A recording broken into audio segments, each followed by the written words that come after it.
Really? A cup of guacamole. All right. Everybody, you get to meet the wife, Myra. She's number 30. She's actually capping out this entire series. Are you excited? I'm pretty excited, yeah. Myra's also a bartender. Mm-hmm. How old are you now? 22. 22? Oh, you're just legal to drink. Old enough to pour, I guess. I mean, yeah. I could mix a perfect scotch and soda by 5. You don't really need to be able to do much else, you know? Fair enough. Fair enough. Tell the world how we met. So this lovely lady came into my bar and ordered a front porch swing or something. Some drink that I had never heard of. So I asked her what was in it. And, she said it was something 7 and cranberry juice. And of course, I'm thinking 7 like Seagrams, so I'm like, okay, that's a weird mix. I think it was rum. Was it rum? Malibu. Malibu, 7, and cranberry juice. So I'm like, okay, whatever. And as I'm pouring the 7, she's like, oh, just a little bit. I'm like, oh, okay. And then she's like, oh, shit, I meant 7-Up. And I'm like, oh, shit, I'm an idiot, obviously. And I was like, look, I'll drink it if it's really nasty. So she takes a sip of it, and I'm like, how is it? And she's like, get a straw. The rest is history. And now we're actually both off duty and drinking. Always. The worst thing about being off duty and a bartender is when you're with other bartenders. It turns into bad. I've had way too many Monday drunks. Oh my god. That's summer. What is your all-time favorite book? That's a really hard one for me. So probably Kitchen Confidential by Anthony Bourdain, with a close second being The Red Tent by Anita Diamant. It's a great book. You should read it. Everybody always wants to add them. I have to. I don't have just one. Fine. All-time favorite song? Blue and Yellow that I used. All-time favorite movie? I hate you. Fuck. The Crow. That's still the oddest thing to me when you told me that the first time. I have a tattoo. We were in the lights out. I have a crow tattoo. Are you serious? Yeah.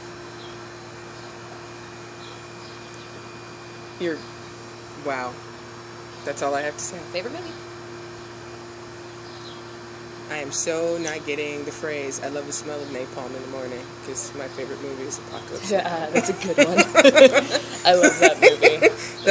Although that would probably be, nobody would ever think for me to have that tattoo. There's a thought. If you could take me to any place in the world, big or small, where would you take me? Granada. Spain. Why? Siestas. Free tapas. As long as you can pay for your alcohol, you get fed. For free. It's freaking gorgeous. Coastal town. It's Spanish, so everyone's gorgeous. Good music. A lot of artists. Fair enough. If you could magically be educated or trained to do any other job right now, what would it be? Okay, so I need a little clarification on that. When you mean, like, trained in a job? I mean, like, say you decided you want to be a neurosurgeon and say, bam, somebody gave you all of the education and training you needed to be a neurosurgeon today, and you start that job tomorrow. Any job, whether it's house painter, shit shoveler, whatever. Obviously the shit shoveler, definitely. No, I would want to be a Romance language teacher. But so that would be French, Italian, Spanish, Arabic's Portuguese. In there too. Portuguese and Arabic's Romanian. Considered a Romance language too. It's not based in Latin. Well, the 5 Romance languages are Romanian, Portuguese, French, Spanish, and Italian. Oh, I got one of those. I do too. I'm working on the 2nd. Yeah. One day I'll have all 5. It's just going to take a lot longer than that. Fair enough. Unfortunately. Fair enough. What do you want to be when you grow up?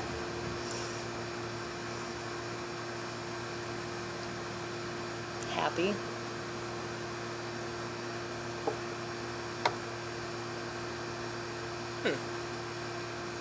Well-traveled.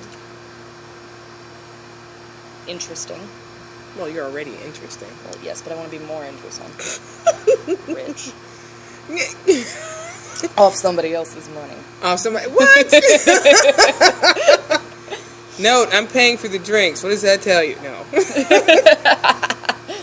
If you could change one thing about yourself, what would it be?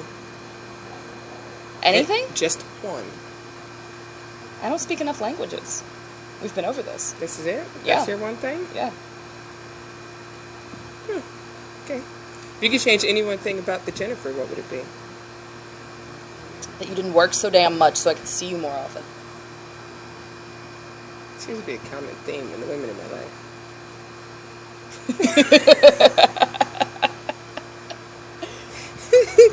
Well, hey, I called you on my day off, didn't I? You did. Yeah.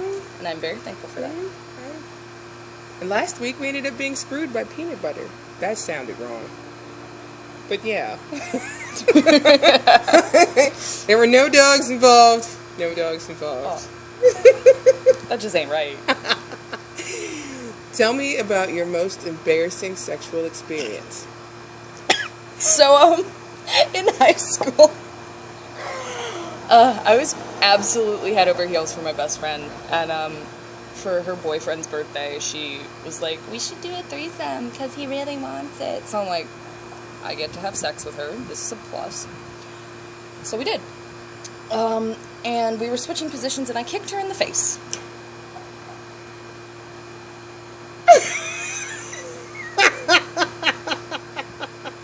In the jaw. It sucked.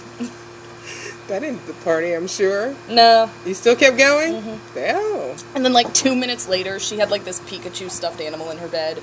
I rolled on top of it, and it went, Pikachu! Which was also really embarrassing.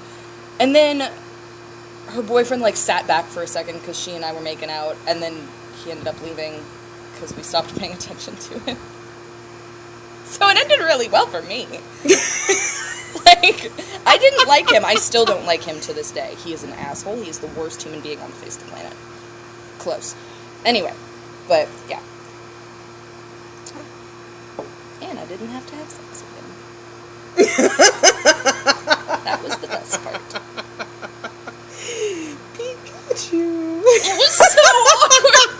I was just like, I had just kicked her in the face, so I was already a little weird, and then, like, I heard that, and I was just like...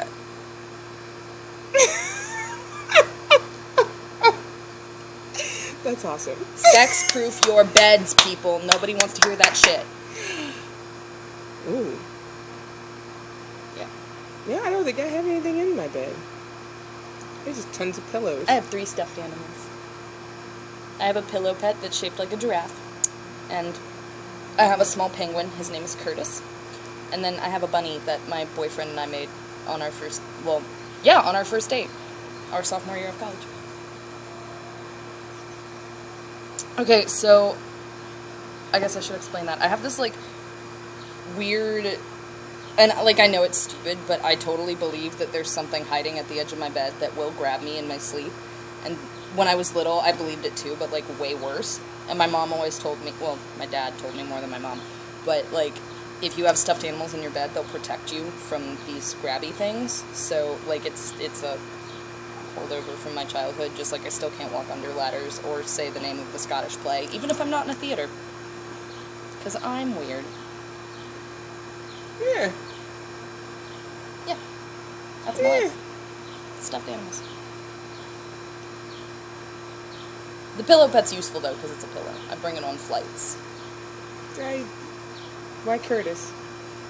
I don't know, actually.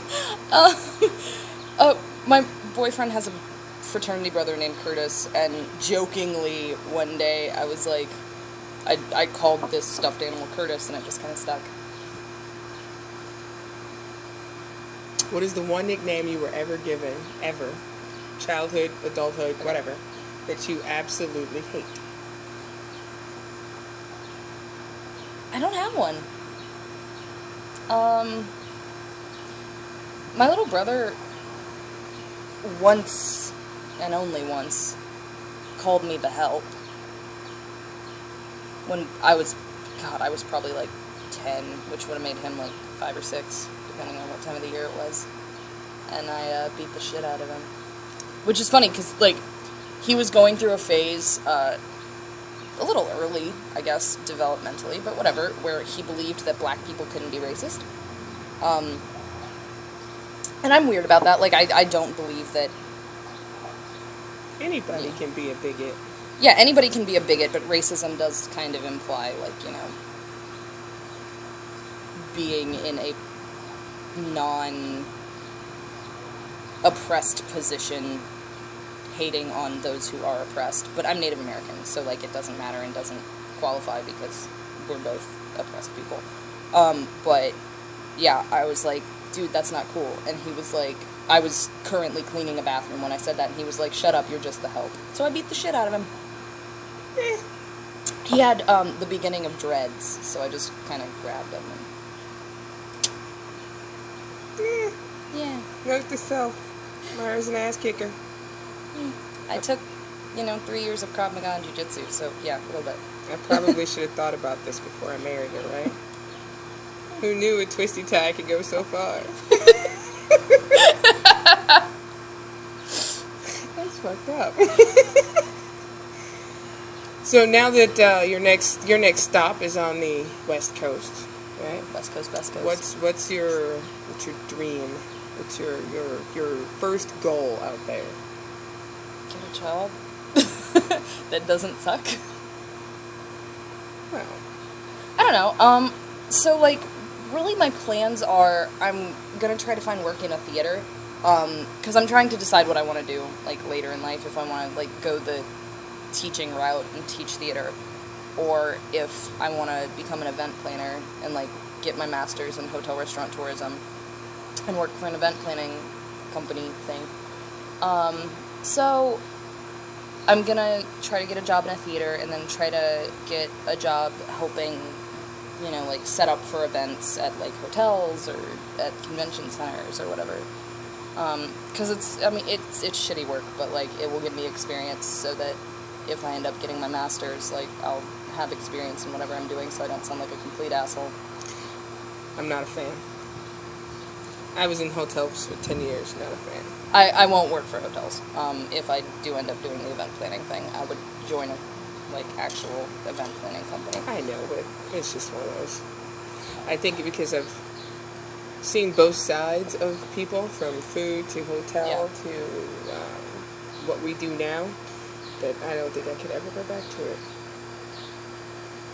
I hate any it. sort of events, any sort of hotel, I cannot go back to that. I don't know, like, I hate it, but I also, like, one of my friends from college called me over the weekend, and she's getting married, and she asked me to plan her wedding, and, like, I hate it, because it's like, people want to call you at, 6 o'clock in the morning to discuss a shade of lilac, which is annoying, but also, like, you're helping people plan some of the most important days of their lives, like anniversaries and weddings and parties. And oh, so this is probably a bad time to ask you to plan my birthday party that's 18 days away.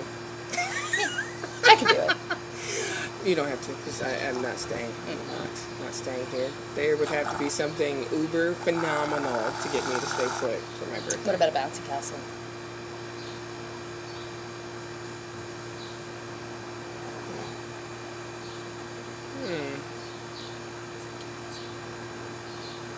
Okay, I don't care that I'm turning 38. If you add those two numbers together, I'm 11. I was supposed to have a bouncy castle for my 21st birthday, and then I stopped dating that guy.